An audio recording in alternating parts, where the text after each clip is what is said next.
Bismillah, Assalamualaikum warahmatullahi wabarakatuh. Alhamdulillah, wassalatu wassalamu ala nabiyina Muhammad sallallahu alaihi wasallam wa ala alihi wa ashabihi wa man tabi'ahum bi ihsani ila yaumiddin. Amma ba'd. Ya alhamdulillah, sahabat Al-Husna, insyaallah pada kesempatan ini kita akan mengenalkan cakupan materi level pertama, yaitu kita membahas fi'il madhi atau kata kerja lampau. Sebagaimana telah disebutkan sebelumnya bahwa ketika kita mempelajari bahasa Arab, kita perlu mengenal dulu ilmu bahasa Arab. Ilmu bahasa Arab itu terdiri dari banyak cabang ilmu, tapi yang paling dasar adalah nahwu dan sorof. Ya. Sorof dan nahwu. Sorof itu mempelajari kosakata, perubahan-perubahan dari kata itu sendiri. Sedangkan nahwu itu mempelajari struktur kalimat atau bagaimana kita membuat kalimat yang benar dapat dipahami secara sempurna dalam bahasa Arab. Kemudian kita juga mengenal kata itu terbagi menjadi 3 kelompok. Ada yang disebut dengan fi'il atau kita sederhanakan kata kerja. Ada yang disebut dengan isim atau kita sederhanakan kata benda. Ada juga disebut dengan har, kelompok har, yaitu kata-kata yang tidak termasuk isim maupun tidak termasuk fi'il, tapi ketika dirangkaikan di dalam kalimat itu memiliki makna tersendiri. Kemudian fi'il atau kata kerja itu sendiri terbagi menjadi 3. Kata kerja lampau atau disebut fi'il madhi. Kata kerja present, sekarang, dan juga nanti, jadi maknanya sedang atau akan dikerjakan. Itu disebut fi'il mudhari. Ada juga bentuknya perintah, disebut fi'il amr. Nah, kita akan mempelajarinya secara bertahap. Level pertama Al-Husna, cakupannya itu selalu mempelajari fi'il madhi. Ini sebagai dasar kita. Jadi kita mempelajari fi'il madhi dulu sebelum kita mempelajari fi'il yang lainnya.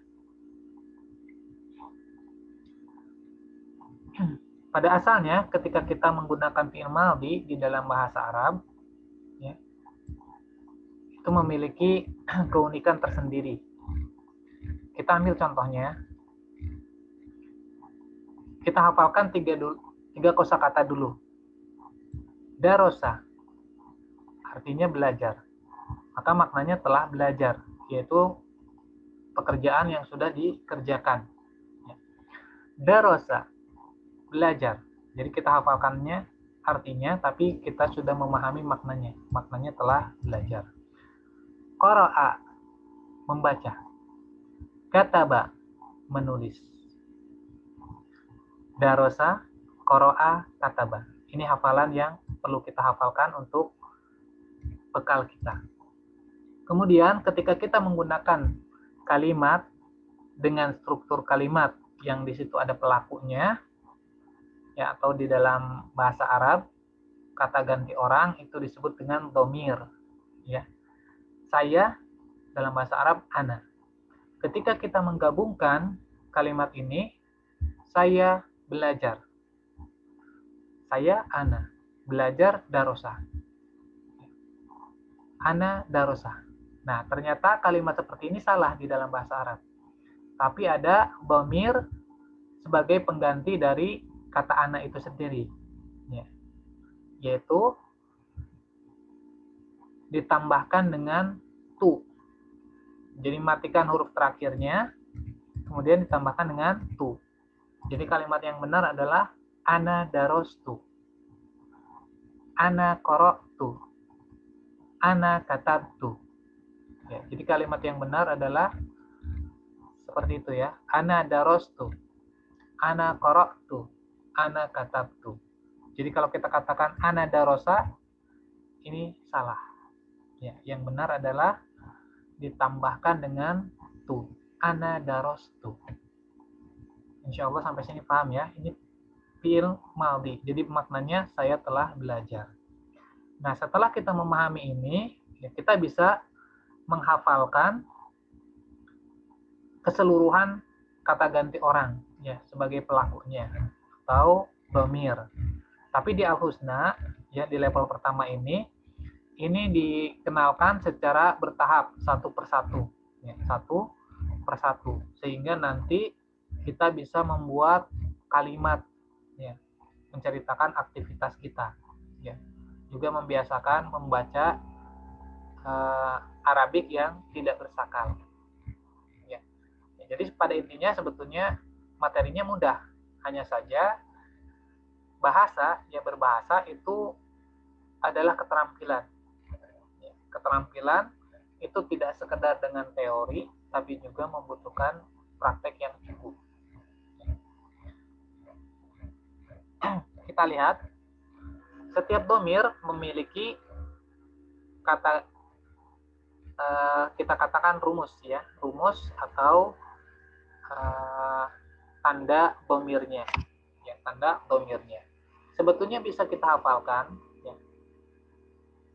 Bisa kita hafalkan sekaligus ke 14 dhamir ini, akan tetapi tentu seperti tadi, untuk keterampilan kita ini tidak cukup kita hafalkan, tapi sebaiknya kita praktekkan.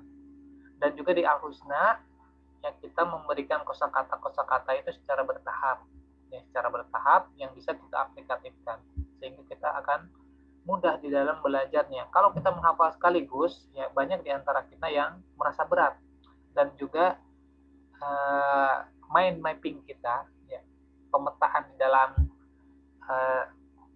pikiran kita itu belum terbentuk, ya. Jadi seolah-olah kita meraba-raba, ya meskipun kita bisa, ya seperti tadi, dhahaba artinya pergi. Ana dhahabtu, saya telah pergi. Nahnu, kami. Nahnu ditambah dhahaba menjadi dhahabna. Nahnu dhahabna. Kami telah pergi. Ya, bisa kita hafalkan juga dhamir-dhamir yang lain. Huwa, dia. Dia tidak memiliki tanda dhamir. Atau ini nanti akan disebut dhamir muttasil, ya, dhamir yang bersambung dengan fiilnya. Wa dhahaba, huma dhahaba, hum dhahabu, hiya dhahabat. Ini ada tak taknis ya pengganti dari atau yang mewakili dari hiya. Nah, ini bisa kita hafalkan ya, bisa kita hafalkan. Akan tetapi sebaiknya kita mempelajari satu persatu sambil juga menerapkan di dalam kalimat. Nah, itu yang akan kita pelajari di level pertama Al-Husna. Ya, silahkan dipelajari, bisa secara mandiri dan bisa juga mengikuti bimbingan secara online-nya, baik itu WhatsApp group ataupun bisa secara privat.